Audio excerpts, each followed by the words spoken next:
Hola, muy buenos días a todos. Soy Sebastián Oliel del Departamento de Comunicación del OPS y bienvenidos a esta sesión informativa semanal de la Organización Panamericana de la Salud sobre la pandemia por COVID-19 en la región de las Américas. Esta sesión, como de costumbre, durará entre 45 minutos y una hora y estaremos tomando preguntas hasta ese momento.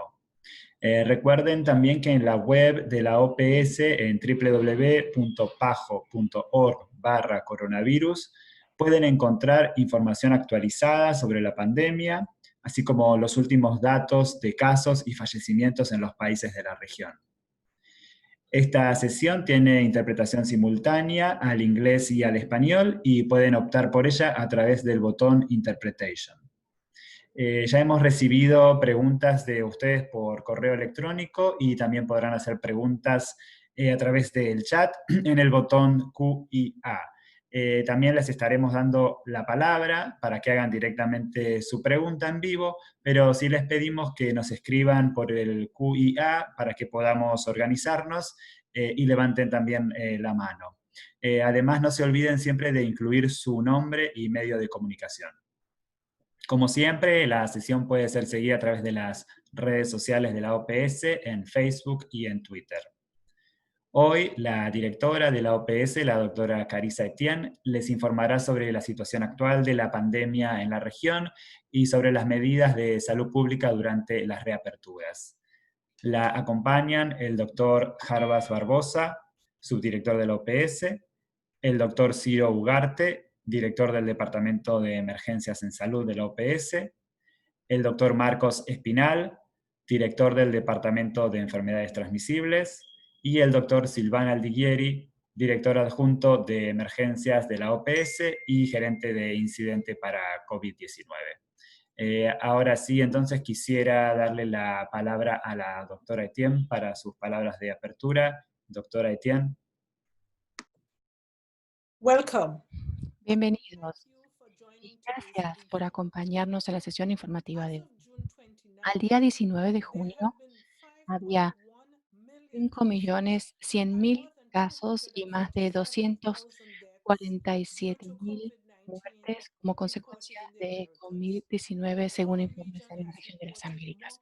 Nuestra región ha notificado más casos de COVID-19 que ninguna otra, pero los números totales solo cuentan parte de la historia.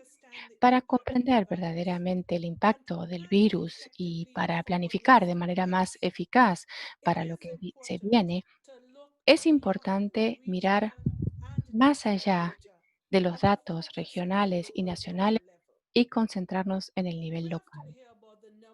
A menudo escuchamos de la cantidad de casos en países grandes como Brasil, México o los Estados Unidos, sin tener en cuenta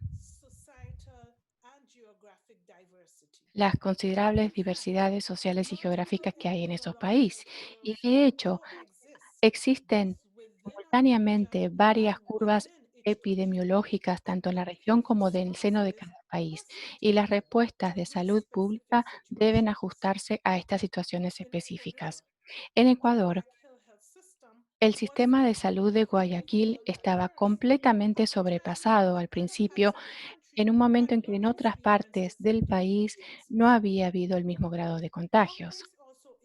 Además, los brotes evolucionan en función de la respuesta de salud pública. Esta semana pasada, Manaos, en Brasil, fue testigo del primer día sin nuevas muertes como consecuencia de COVID-19 después de semanas de tener altos índices de mortalidad. En los Estados Unidos, el estado de Nueva York y Nueva York ahora ven cifras muy bajas de casos nuevos y muertes, mientras que hay otros 27 estados que están notificando un crecimiento exponencial. Varios países y territorios del Caribe pudieron bajar los contagios por completo y no han notificado casos nuevos en varias semanas, pero deben permanecer alertas en los meses venideros. Debemos tener en cuenta esta variedad de situaciones y trabajar en estos contextos diversos para controlar los contagios. Ante la ausencia de una vacuna o tratamiento eficaz, las herramientas que tenemos a la mano son limitadas y no tenemos más opción que aprovecharlas al máximo. La complacencia es nuestro enemigo en la lucha contra la COVID-19.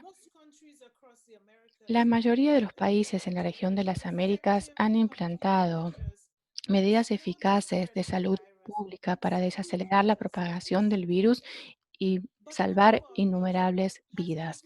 Pero gran parte de la región se vio obligada a afrontar la COVID-19 con un brazo atado a su espalda. Muchas personas viven por debajo de la línea de la pobreza o trabajan en el sector informal, lo cual hace que sea difícil mantener las medidas de cuarentena por periodos prolongados. Y como nuestros servicios de salud no están distribuidos de manera equitativa, algunas comunidades están mucho mejor atendidas que otras y hay muchas personas que no solicitan atención médica o optan por hacerse atender cuando la enfermedad ya está muy avanzada porque no pueden pagar. El costo personal y socioeconómico del aislamiento preventivo obligatorio desgasta enormemente a la región y la presión política de flexibilizarla es palpable. Sin embargo, no se puede dejar que el virus circule sin control.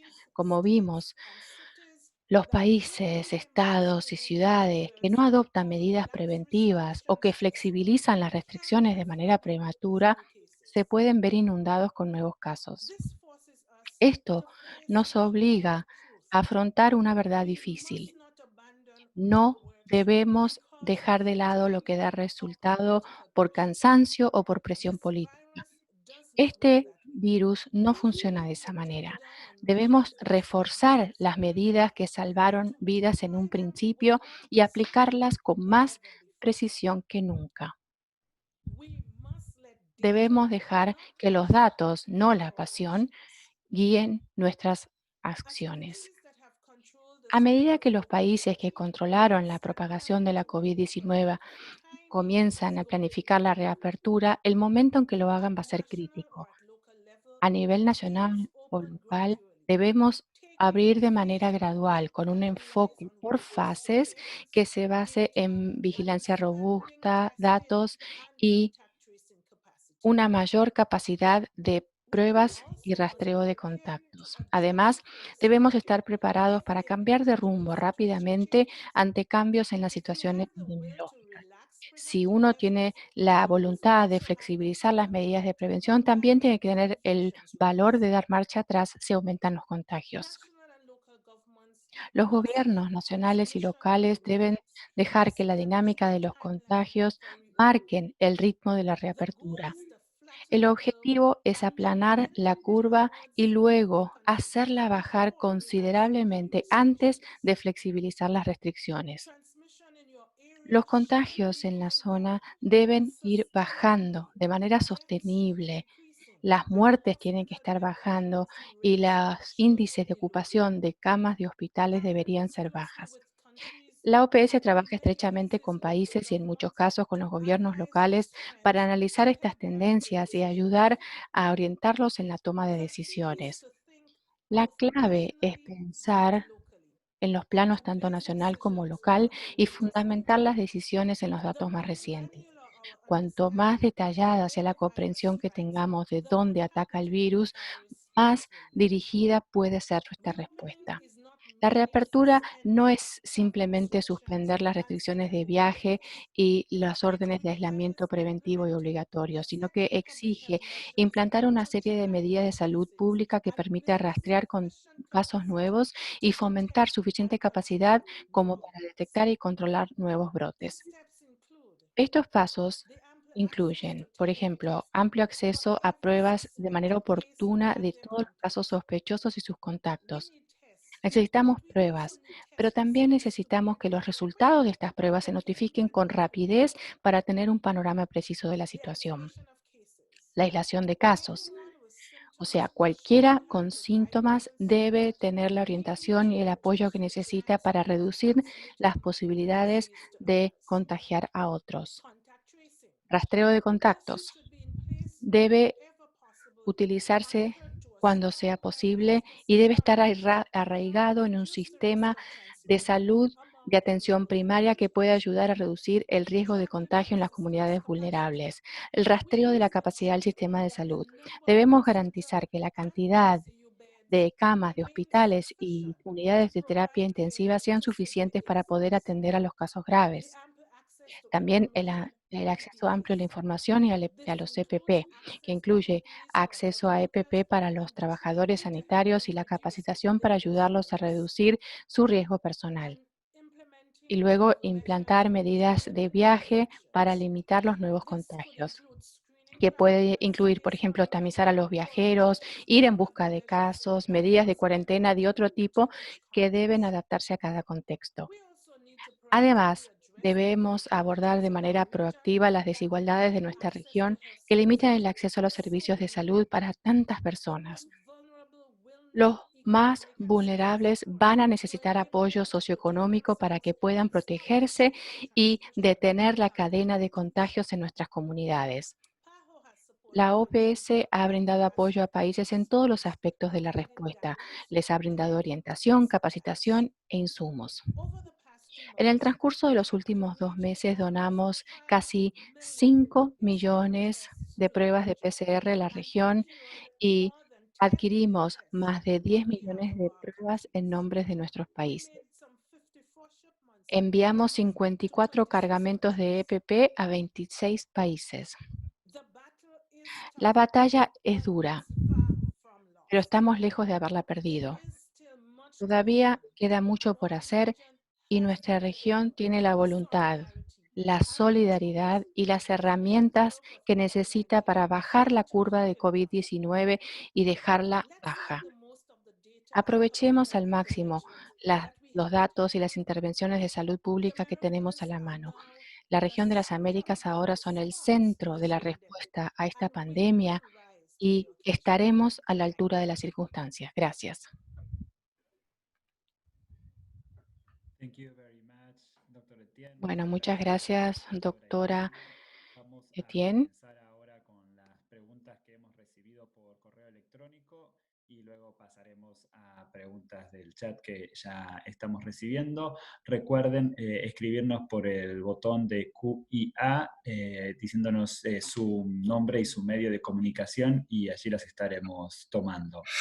La primera pregunta llegó de varios periodistas del Caribe y también ahora en el chat de Jacqueline Charles del Miami Herald y va en el sentido de what PAHO has to say to the Caribbean countries in particular ¿Qué that tiene que decirle la OPS a los países del Caribe, específicamente que actualmente no tienen un aumento de casos y que planifican la reapertura pronto? Doctora Etienne, gracias por la pregunta. Como dije anteriormente, varios países y territorios del Caribe pudieron bajar los contagios y no han notificado casos nuevos en varias semanas. Muchas de estas islas tomaron medidas estrictas desde el comienzo, como medidas de aislamiento preventivo y obligatorio y el cierre de fronteras, además de medidas de salud pública para reforzar el diagnóstico, la detección de casos, aislamiento, rastreo de contactos y la cuarentena de los contactos para evitar la propagación. Como se espera, las economías obviamente se vieron gravemente afectadas y están planificando su reapertura, pero tienen que estar atentos en los próximos meses porque puede haber casos positivos en nacionales repatriados, así como visitas. Entonces, para brindar apoyo a la toma de decisiones eficaces, estas islas van a necesitar datos oportunos y confiables para que puedan identificar nuevos brotes de manera temprana y adaptar las respuestas ante el cambio de situación. Mientras permanece activo el riesgo de contagio, deben rastrear los casos sospechosos, las pruebas de laboratorio, el rastreo de contactos y la cuarentena como la base de la estrategia sostenible para controlar la COVID-19. Además, los países dependen mucho del turismo, entonces están reanudando el viaje internacional no esencial por vía aérea y marítima, para lo cual van a necesitar medidas adicionales a manos de los operadores de transporte en los puntos de entrada y en la industria hotelera. Esto se tiene que basar en las pruebas científicas y en las situaciones epidemiológicas mundial, nacional y regional, y sobre todo en la capacidad de su sistema sanitario nacional. Reanudar los viajes internacionales no esenciales de manera progresiva y ordenada exige armonizar políticas y prácticas entre todos los países del mundo, así como una comunicación oportuna y clara de estas políticas y prácticas al público. Y como dije anteriormente, el plan de reabrir tiene que existir, pero los países también deben estar atentos y modificar sus medidas si aumentan los contagios y si está en riesgo el tema de salud en sus países. Gracias. Gracias, doctora Etienne.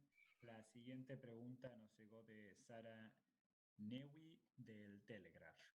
Pregunta en inglés: What is being done to mitigate the ¿Qué risk se está haciendo of para a atenuar el global riesgo coronavirus de pandemic una pandemia for combinada de South gripe y America, COVID-19? ¿Qué which implica para has Sudamérica double flu si and coronavirus azota la hospitals doble amenaza de la gripe Ligieri? y la COVID-19? ¿Puede llevar al límite a sus sistemas de hospitales, doctora Ligieri? Gracias por la pregunta. Bueno, efectivamente tenemos la pandemia de la COVID-19 y también esperamos la epidemia correspondiente de la temporada de gripe en estos países del continente en el contexto del invierno en los países del sur como Chile, Argentina, Paraguay, Uruguay y la parte sur de Brasil. Entonces sí, nos preocupa, por supuesto, la circulación de los virus de la gripe en conjunción con la COVID-19 e hicimos algunas recomendaciones a los países para que fortalezcan sus sistemas de vigilancia. Los países no están empezando de cero, porque en los últimos 10 años, desde la pandemia anterior de la H1N1, los países han invertido mucho en la vigilancia de la gripe y los países y algunos territorios tienen centros nacional de gripes y laboratorios nacionales de referencia para vigilar la gripe, y hay una red importante de vigilancia que se creó para las infecciones respiratorias agudas, y también la vigilancia de la gripe está eh, vigente. Entonces el mensaje en medio de esta pandemia del 2020, el mensaje a los países es que se valieran de las plataformas que ya existen para hacer la vigilancia de la COVID-19. Todos los países están utilizando las pruebas de PCR y podemos incluir a la COVID-19 en esta vigilancia. Si bien nos preocupa, obviamente, la co-circulación de la epidemia de la gripe junto con la COVID-19, lo que sabemos de los últimos 10, 15, 20 años es que la epidemia de la gripe no puede ser una enorme carga en los servicios de salud, mayormente en el sur del continente. Hay miles de muertes todos los años como resultado de la gripe, mayormente en gente que se encuentra en la población de riesgo. Entonces, lo que hicimos en este último mes, además de reforzar la vigilancia, es ayudar a los países para que le llegue la vacuna y que implementen una campaña fuerte de vacunación de la antigripal, primero entre los trabajadores sanitarios y luego en la población de riesgo. Lo que estamos viendo ahora, este es el comienzo del invierno en el sur del continente, y lo que estamos viendo por ahora es un índice de contagio muy bajo de la gripe eh, en el contexto de la COVID. Entonces, Queremos insistir en que sigan con la vigilancia, siguen monitoreando los indicadores de la ocupación de las camas en terapia intensiva, sigan implementando las medidas de salud pública, porque el distanciamiento social, lavado de manos y los tapabocas también van a proteger al público de contagiarse de la gripe, de los virus de la gripe. Gracias. Gracias, doctor. La siguiente pregunta viene de Sebastián Boyd de Bloomberg. Pregunta, Latin American countries show Los países de América false Latina positivity compared to developed muestran countries. muchos resultados positivos en las pruebas en comparación con los países desarrollados. ¿Esto sugiere que los niveles de contagio son más altos de los que muestran los datos Should we be oficiales? doing more to ¿Los países protect podrían hacer those más para cases? identificar casos Doctor positivos? Barbosa. Doctor Barbosa. Gracias, Sebastián, por la pregunta. La región de las Américas fue la quinta región del mundo en de lograr que prácticamente todos los países hicieran las pruebas de PCR. La OPS le dio las pruebas a todos los países y también enviamos los kits que necesitaban los países para hacer las pruebas de PCR. Las pruebas de PCR son una herramienta clave para detectar casos, para rastrear la dinámica de la pandemia de la COVID-19. Pero como sabrán, durante este mismo periodo de tiempo, muchos países de América Latina tuvieron problemas para adquirir las pruebas de PCR porque muchos productores habían vendido todas las pruebas a los países desarrollados, con lo cual logramos brindarle a los países acceso equitativo, pero más tarde. Entonces, incluso en los países desarrollados durante la fase más aguda, cuando estaban en el pico de los contagios, estaban limitando las pruebas a los casos más graves, con lo cual tenemos que comparar América Latina con la situación en la que se encontraban los países desarrollados hace 1 o 2 meses. Pero tiene razón en que necesitamos mejorar el acceso a las pruebas. Si en un país tenemos muchos resultados positivos, es indicio de que no estamos haciendo todas las pruebas de los casos sospechosos. Y por ese motivo la OPS, como dijo la directora al comienzo, enviamos para los países más vulnerables de la región unos 5 millones de pruebas de PCR hasta ahora, pero también utilizamos los mecanismos que tenemos en el Centro Estratégico en nombre de 24 países de la región y hasta ahora adquirimos casi 12 pruebas de PCR y las pusimos a disposición de los países que los necesitaban para que tuvieran la capacidad de hacer la prueba de todos los casos sospechosos, porque esto es clave para frenar los contagios. Gracias, Gracias. doctor. La siguiente pregunta viene de María José Núñez del Semanario Universidad de Costa Rica. Pregunta, ¿qué valoración hacen de la situación de la región centroamericana? ¿Se ha convertido a Centroamérica en un epicentro de contagio incontrolable? Doctor Espinal. Muchas gracias, María, por la pregunta. La región de Latinoamérica, Sudamérica, Centroamérica, está pasando por un problema muy severo y es el epicentro. No solo es Centroamérica, tenemos un problema severo también en Sudamérica. Ahora bien, hay diferencias.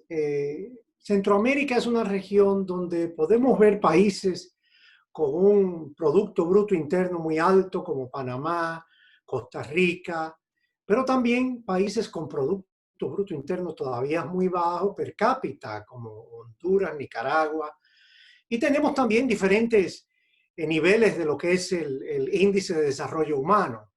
En otras palabras, las inequidades están muy extendidas todavía en Centroamérica. Los países tienen que continuar reforzando sus medidas, aunque decidan reabrir. Pero hay buenas prácticas en todos nuestros países. podemos ver que Panamá y El Salvador tienen programas de testeo, como decía muy bien el doctor Barbosa hace unos minutos, excelentes, están disponiendo los test para la población. Entonces, eso nos permite tener un problema en la magnitud del problema. Y por eso es que Panamá tiene más casos, pero no significa que el que tiene más casos sea el que peor lo está haciendo. También hemos hablado, y la directora se ha referido a la situación de Nicaragua. Todavía hoy no sabemos el número de test que hace Nicaragua. Entonces es importante. Guatemala y Honduras deben acelerar el testeo, porque es lo que nos va a dar la magnitud del problema. Y continuar con las medidas no farmacéuticas, en la medida de lo posible. El distanciamiento social, la priorización de las mascarillas para los trabajadores de salud, los enfermos, y el uso de mascarillas de fábricas o de otros medios en la población si es necesario. Es importante, tampoco podemos generalizar de que es incontrolable. Creemos que el esfuerzo de los países, si aceleran estas medidas, si las mantienen, aunque decidan reabrir, puede controlar perfectamente y podemos aplanar la curva. Pero todavía no es tiempo de olvidarnos y desacelerar esas medidas. Así que es importante continuar trabajando, y para eso está la OPS y la organización, para ayudar a nuestros países en Centroamérica a tratar de aplanar esa curva lo más pronto posible. Muchas gracias. Gracias, doctor Espiñal. La siguiente pregunta nos llegó de Uriel Velázquez, de Despacho 505 de Nicaragua. Dice que en Nicaragua y otros países de Centroamérica como Guatemala, hay casos en los que familiares de fallecidos por coronavirus han denunciado dudas sobre si los cuerpos entregados realmente corresponden a sus familiares. Dice que en el caso de Nicaragua los hospitales se niegan y entregan ataúdes sellados con orden de entierro inmediato, alegando riesgo de contagio. Pregunta, ¿qué mecanismos pueden implementar los países en este sentido para que la gente tenga certeza de que les entregan el cuerpo correcto? Doctor Ugarte. Es una pregunta muy importante. Es necesario que el personal que está en contacto directo con los cuerpos, tanto en la morgue como en los servicios funerarios, tenga las medidas de protección adecuadas. Y este mecanismo tiene que continuar hasta que las personas que han fallecido por una causa infecciosa puedan también reducir el riesgo para todo el resto de las personas.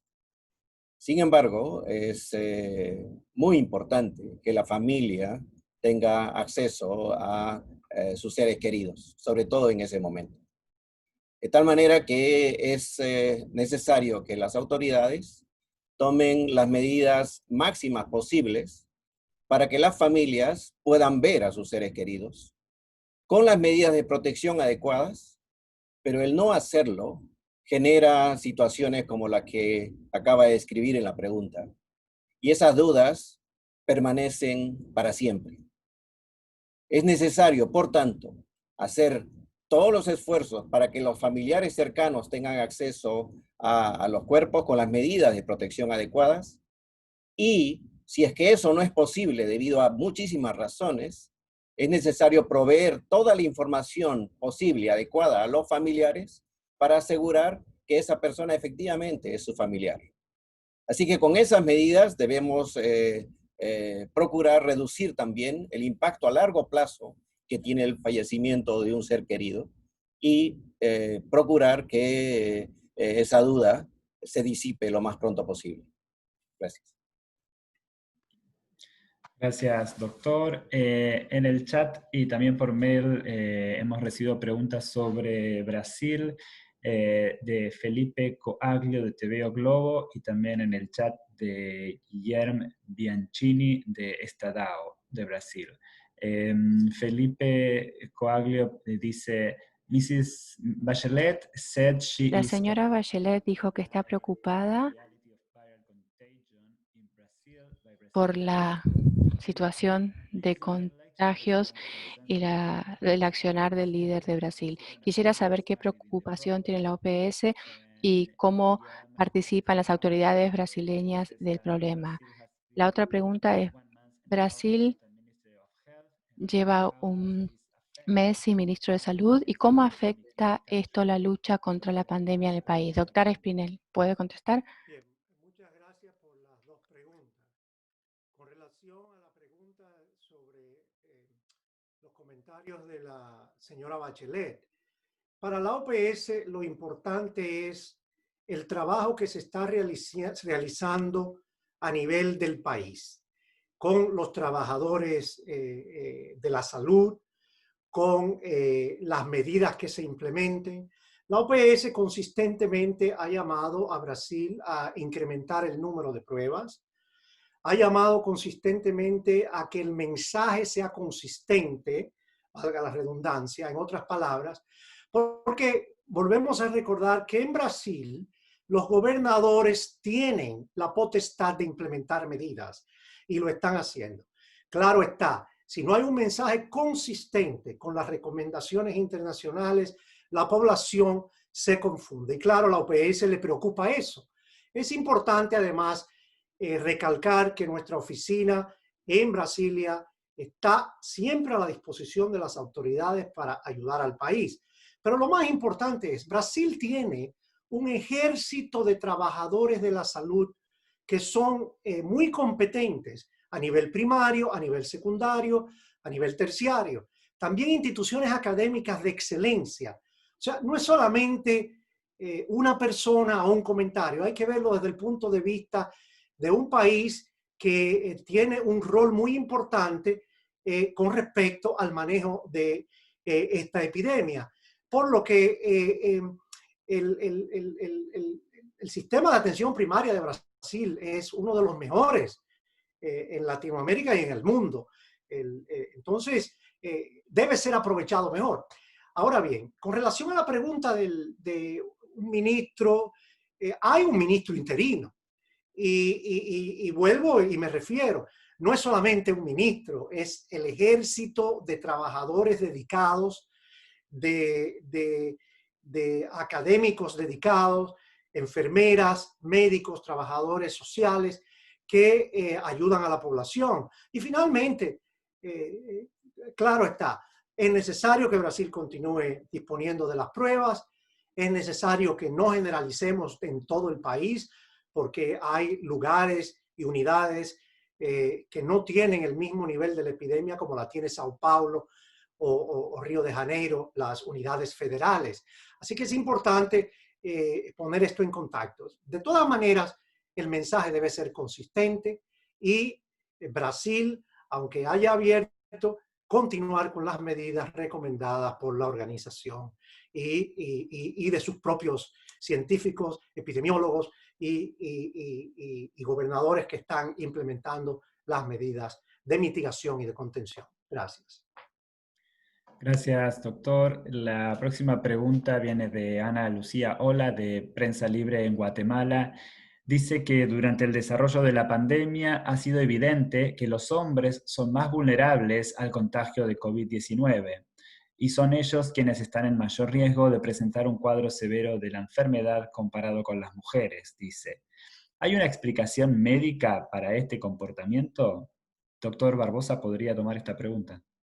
Sí, gracias por la pregunta. Eso todavía está bajo investigación. Hay muchas hipótesis. Hay hipótesis sobre la propia diferencia entre el sistema inmunológico de la mujer y del hombre. Hay también investigaciones sobre qué rol puede tener los hormonios en el caso de la mujer. Porque en todos los países esa situación se verifica. Los casos graves se concentran más em varones que em mulheres, em uma proporção de 60-40, de 55-45, pero sempre tem mais.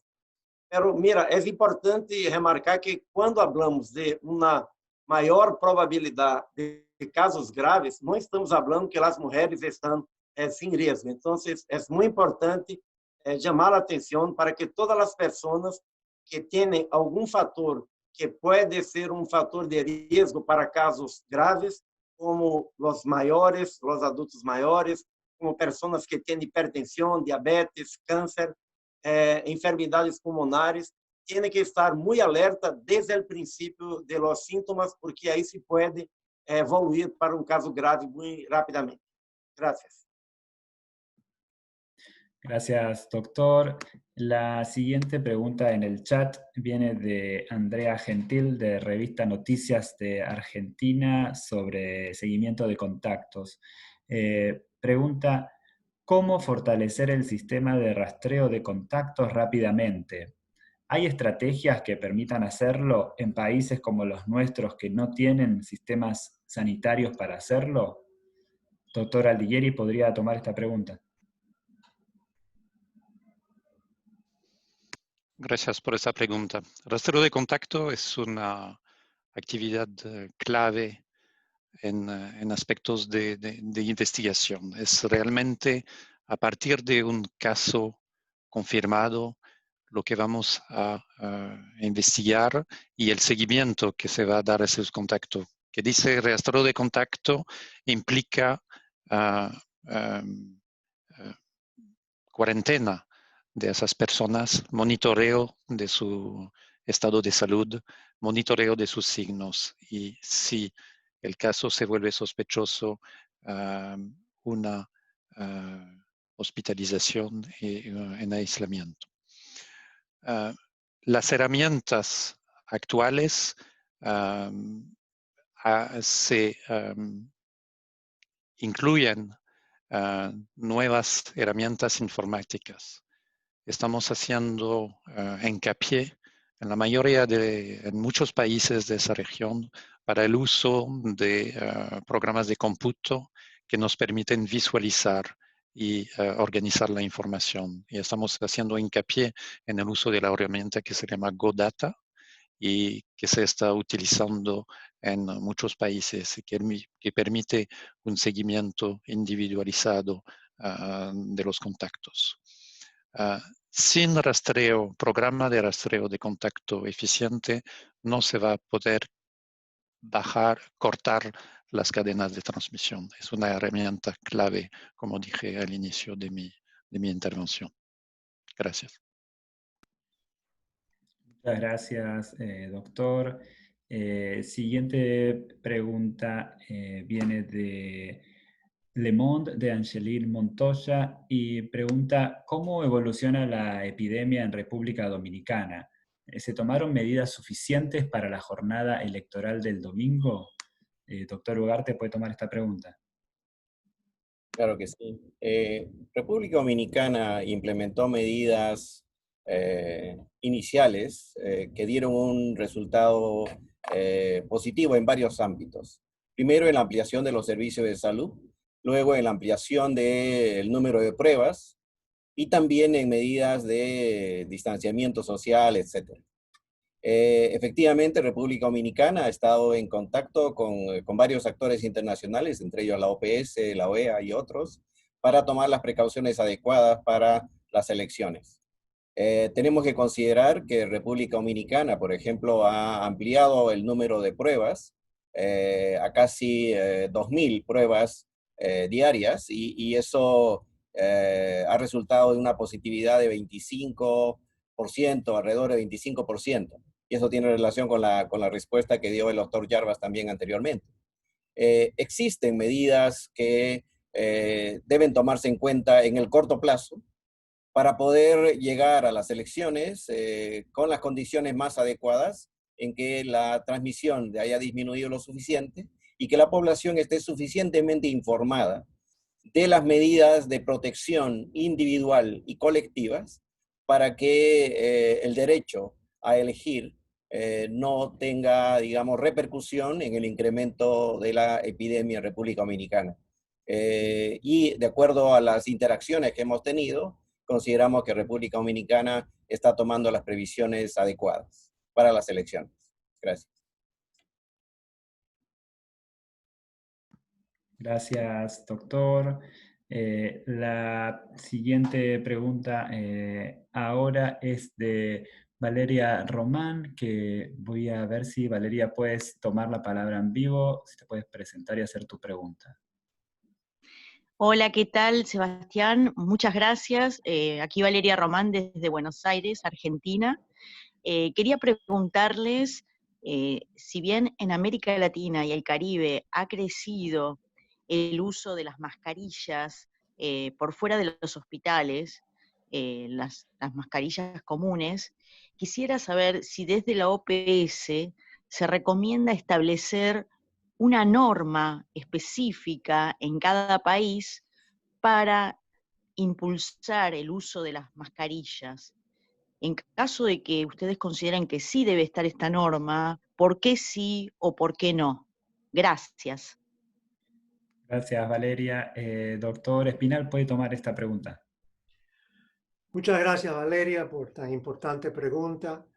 La OPS y la OMS recomiendan el uso de mascarillas médicas como prioridad para los pacientes que están hospitalizados, las personas hospitalizadas y los trabajadores de salud que atienden estas personas. El segundo grupo es aquellas personas que se autoaíslan y las personas que cuidan de dichas personas. También se recomienda que utilicen las mascarillas médicas. La recomendación de uso de mascarillas en la población general y en lugares cerrados, la recomendación es la utilización de mascarillas de otros materiales para que las mascarillas médicas puedan ser, no las perdamos y puedan ser utilizadas en los hospitales y en aquellas personas que se autoaíslan. Ahora bien, las recomendaciones de los organismos internacionales son genéricas y cada país las adapta y decide. Nosotros hemos estimulado a que se usen las mascarillas de otro tipo de fábricas en lugares cerrados, para la población en general. Lo importante es que si un país decide que debe ordenar el uso mandatorio de mascarillas, porque es prerrogativa de cada país, y nosotros como organismo no podemos decir es obligatorio a cada país. Si un país decide que se utilicen las mascarillas de forma, la población debe hacerle caso y utilizar las mismas. Y la recomendación es el uso de esas mascarillas en población general de otro tipo de material y principalmente en lugares cerrados. Pero recordar que no es solamente el uso de mascarillas, también las concentraciones de masas, el lavado de manos, es un paquete. No debemos fijarnos en que solamente usando mascarillas vamos a resolver el problema. Es educación a la población, es medidas no farmacéuticas como las mascarillas, como los equipos de protección como las mascarillas, pero también lavado de manos, etiqueta en la tos, etcétera, etcétera. Y hay un paquete que debe ser implementado y si hacemos caso de estas recomendaciones, podemos aplanar la curva más rápidamente. Muchas gracias. Gracias, doctor. Otra pregunta en el chat viene de Melina Ochoa de Uno TV en México. Pregunta, ¿qué opina la OPS del manejo de la epidemia en México? ¿Y consideran que con la reapertura habrá una escalada de casos de COVID-19? Doctor Barbosa, ¿puede tomar esta pregunta? Sí, gracias. Gracias por la pregunta. México está manejando la pandemia de maneira muito aliada com as recomendações da Organização Mundial da Saúde e da Organização Pan-Americana da Saúde. Nesse momento, a Secretaria de Saúde ha estabelecido diferenças entre todas as províncias, os estados de México, com relação à situação da transmissão da COVID-19 e da capacidade dos serviços de saúde. Ha estabelecido um sistema de semáforo para identificar, começar a situação desde um risco baixo hasta um risco muito alto. Não há, na classificação da Secretaria de Saúde de México, nenhum estado, nesse momento, com a luz verde, ou seja, que está com risco baixo. Então, isso se deve fazer monitorear como está a situação e a decisão se vai começar processo de abertura da economia, como a diretora ha subrayado ao princípio, em México, em Brasília, em qualquer país, em Peru, em Chile, em todos os países, as recomendações são as mesmas. Primeiro, tem que controlar a transmissão. Se a transmissão está crescendo e se empieza um processo de abertura, se espera que vá acelerar todavia mais a transmissão do vírus. Segundo, se alcançado controlar a transmissão, aí sim se pode empezar de uma maneira muito cautelosa, de maneira muito bem planificada, planeada, com todos os indicadores para monitorear o que está passando. Porque se identifica que cresce novamente a transmissão, há que tomar medidas adequadas. Então, há que monitorar dessa maneira, estado por estado, não com o número de casos acumulados, porque o número de casos acumulados informa a situação desde fevereiro hasta agora. Que se tem que monitorear com dados precisos, com dados rápidos, é o que está passando na última semana, nos últimos dias, para identificar se está crescendo ou se as medidas implementadas estão sendo efetivas para reduzir, controlar a transmissão. É muito importante também, e México está nesse esforço de ampliar a capacidade de testes, porque para o monitoreio adequado de todos os casos suspeitosos e também de los contatos, ampliar a capacidade de testes, de pruebas, de PCR é fundamental. E a OPS está trabalhando aí com a Secretaria de Saúde nesse esforço para ampliar a capacidade de testes de PCR. Gracias. Muchas gracias, doctor. La próxima pregunta llegó de Daniel Colling, de TN23 en Guatemala. Dice, en el caso de Guatemala, la medicina tradicional o ancestral de los pueblos indígenas es muy recurrente para el tratamiento de enfermedades, en especial por la falta de acceso a servicios de salud. ¿Qué opinión se tiene sobre su uso en el tratamiento para COVID-19? Doctor Aldiguieri. Sí, gracias por esa pregunta. Quisiera responder en los dos aspectos, medicina tradicional y pueblos indígenas. Por supuesto, hay una perfecta correspondencia en los dos, pero hay aspectos que quisiera destacar. La COVID-19 es una enfermedad nueva. El objetivo en aspectos de investigaciones, por supuesto, es de bajar la mortalidad, pero hasta el día de hoy no tenemos un tratamiento específico de la COVID-19. Hay algunos avances de medicamentos existentes que pueden ayudar en la supervivencia del paciente en algunas situaciones bien precisas. Hemos hablado durante las últimas semanas, yo creo 2 veces en esas conferencias, sobre el uso de la dexametasona y que puede ayudar a bajar la mortalidad en pacientes críticos en cuidados intensivos con oxígeno o con cuidados intensivos, incluyendo una respiración artificial.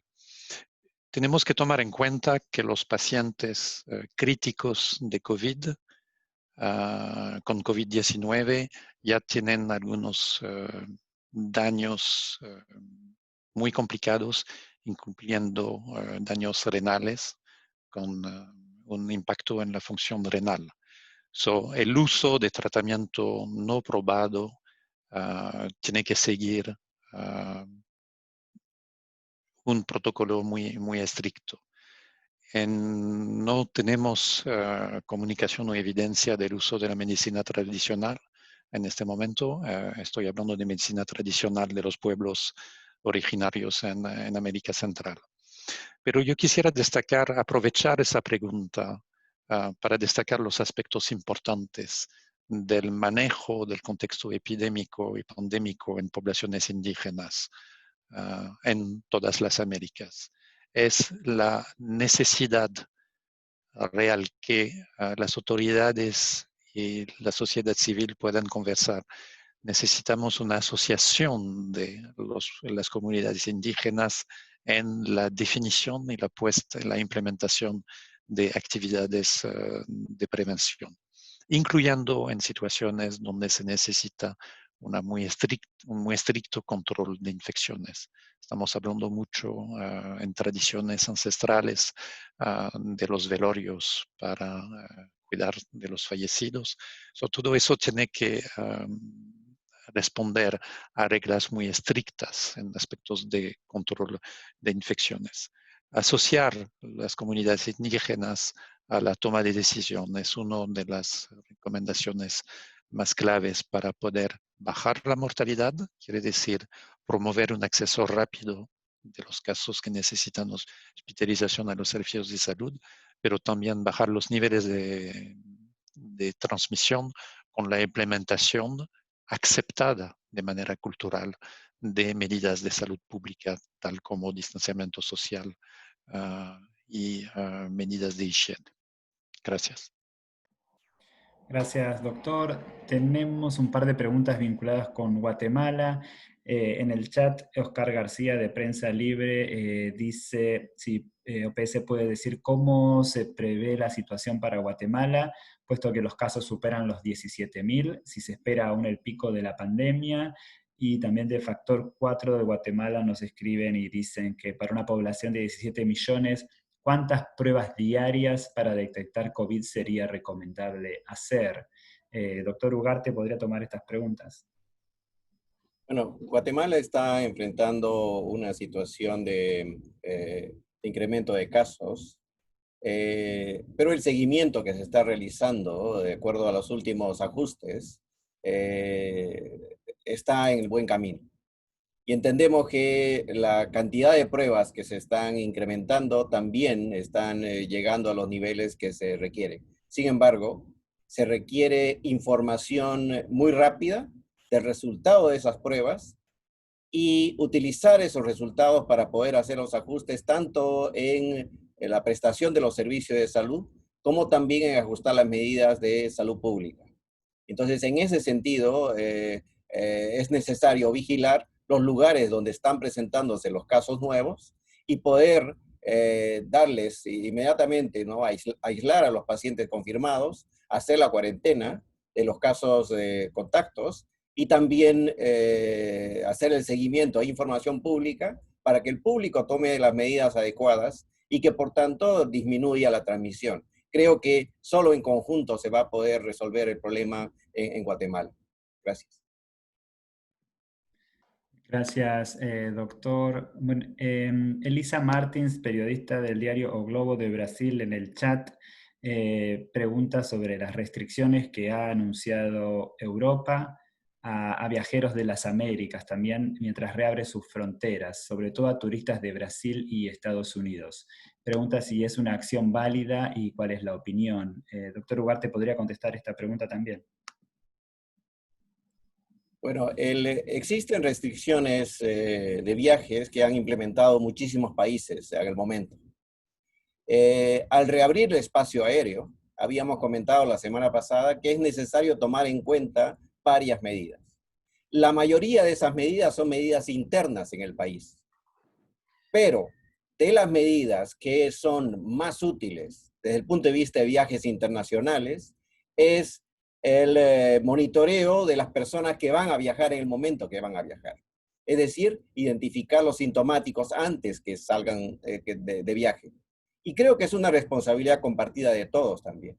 Aquella persona que esté en condiciones que pudiera haber sido, está en contacto con una persona enferma o se siente mal, debería disminuir el viaje. Sin embargo, no hay riesgo cero. Y entonces es importantísimo implementar esas medidas en el país de destino. Las personas que llegan tienen que tener información adecuada de que una vez que presenten la sintomatología, acudan a los servicios de salud, de que si vienen de un lugar donde hay alta transmisión, deben tomar las medidas de precaución de ellos mismos para evitar contagiar a los demás. Y entonces con esas medidas, creo que todo el mundo estará más seguro. Pero esa es la decisión de restringir viajes como lo ha sido siempre, corresponde a cada uno de los países y lo informará a la OMS de acuerdo a lo establecido en el Reglamento Sanitario Internacional, justificando esas medidas como lo han hecho hasta ahora los países. Gracias. Gracias, doctor. La siguiente pregunta nos llega de Ángela Valdivia, del diario La República en Perú. Dice que mañana se levanta la cuarentena en gran parte del Perú y pregunta cuáles son las medidas, además del toque de queda, que deberían llevarse a cabo en esta nueva etapa en el país. Doctor Espinal, ¿podría tomar esta pregunta? Sí, muchas gracias, Ángela, por su importante pregunta. La decisión de reabrir o levantar toques de queda es una prerrogativa de cada país, como soberanos que son, y es necesario que se respeten dichas medidas. Ahora bien, hay medidas que son parte, como muy bien decía anteriormente en otra pregunta, del paquete que debe ser implementado. Distanciamiento social en la medida de lo posible, siempre tratando de asegurar la cadena de suministros, el acceso a servicios de salud para otros problemas, asegurar acceso a agua potable y otras más. El uso de las mascarillas, lavado de manos. Entonces, es importante que si un país como Perú, que ha sido muy afectado por la pandemia, decide reabrir por las consideraciones económicas y sociales, es importante que esas otras medidas sean implementadas, las no farmacéuticas, porque no solamente es cuarentena. Para evitar un segundo pico o una subida de nuevo, y se ha observado ya en otros países que han reabierto, no estamos diciendo que la cuarentena es lo que significa reabrir, pero si Perú puede implementar, si levanta esa cuarentena y puede implementar las medidas no farmacéuticas de mitigación recomendadas, entonces con una intensa vigilancia epidemiológica, más continuar con el acceso de los test para la población y mecanismos para aislar y detectar casos y aislar también investigar los contactos, creemos que puede mantener esa trayectoria de tratar de disminuir esa curva. Ahora, vamos a seguir teniendo casos. Lo importante es que si se decide reabrir, tengamos los mecanismos necesarios para evitar un segundo pico que se ha observado en países que han abierto un poco más temprano. Muchas gracias. Gracias, doctor. Estamos llegando ya al final de esta sesión.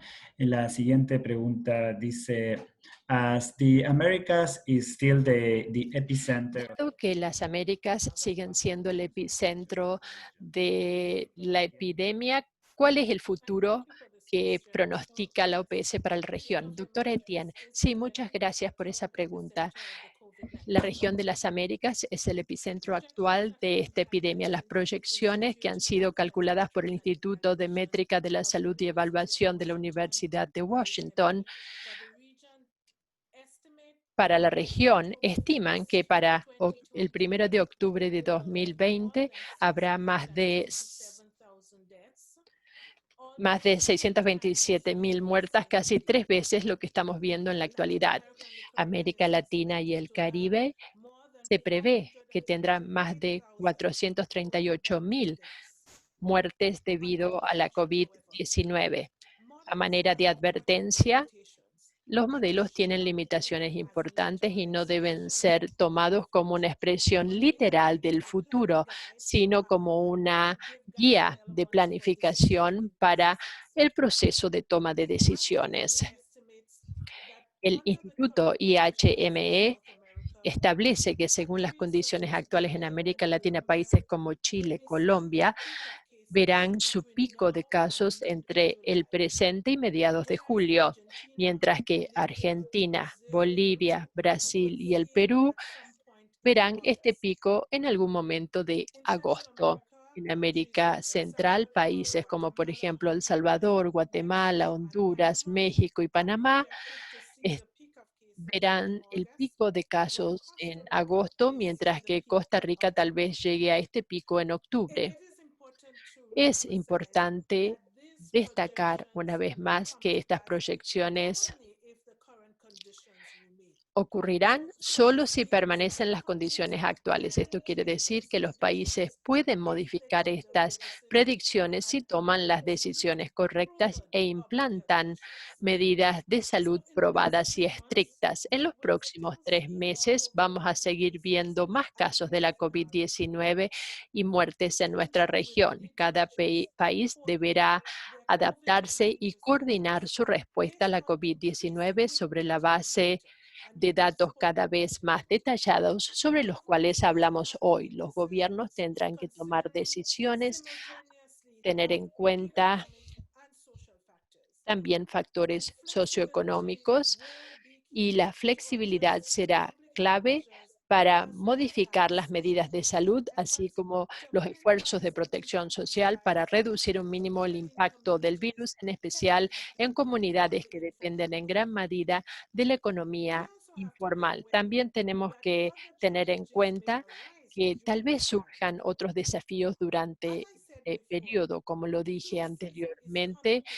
Estamos llegando a la temporada de la gripe en el hemisferio sur, con lo cual se puede complicar aún más la situación. Por ejemplo, si no seguimos manteniendo programas de vacunación, tal vez podemos ver también una alza en las muertes por sarampión y otras enfermedades como la difteria, dengue y malaria, también pueden aumentar si no tomamos las medidas de prevención y los cuidados que necesitamos. La OPS está comprometida a trabajar con los países para fortalecer sus servicios de salud, así como la respuesta a cada uno de estos desafíos. Lo hacemos a través de nuestras representaciones en los países, nuestros programas regionales técnicos y también nuestros programas como, por ejemplo, el Fondo Rotatorio para las Vacunas. Nos encontramos en un incendio, pero estoy convencida de que podemos limitar esta epidemia y mantener a nuestros pueblos seguros. Gracias. Doctora Etienne. Ahora sí ya hemos llegado al final de esta sesión informativa de hoy, así que gracias a todos por conectarse y por participar. Como siempre, les estaremos enviando por correo electrónico las palabras de apertura de la directora de OPS, así como la grabación de la sesión. No hemos llegado a contestar todas sus preguntas, pero pueden seguir en contacto con nosotros por correo electrónico a mediateam@pajo.org y allí les estaremos contestando sus consultas también a la brevedad. Así que gracias a todos por conectarse y hasta la próxima semana. Saludos.